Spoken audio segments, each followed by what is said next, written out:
চট্টগ্রামের বাঁশখালী উপজেলার বাহারছড়া ইউনিয়নের মাইজপাড়া এলাকায় বন্যায় ক্ষতিগ্রস্ত ৫ শতাধিক পরিবারের মাঝে উপহার সামগ্রী বিতরণ করা হয়েছে। প্রাকৃতিক দুর্যোগে ক্ষতিগ্রস্ত অসহায় মানুষের পাশে দাঁড়িয়ে আনোয়ারা উপজেলার কৃতি সন্তান, প্রবাসী ব্যবসায়ী ও মানবিক ব্যক্তিত্ব বাবু মিশন দত্ত এবং তিশন দত্ত এর আর্থিক অনুদানে এ উপহার সামগ্রী বিতরণ করা হয়।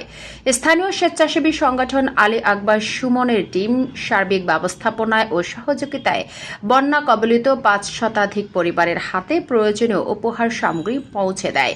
এ সময় আয়োজকরা বলেন, মানবিক দায়বদ্ধতা থেকে বন্যা দুর্গত মানুষের পাশে দাঁড়ানোর এ উদ্যোগ নেওয়া হয়েছে।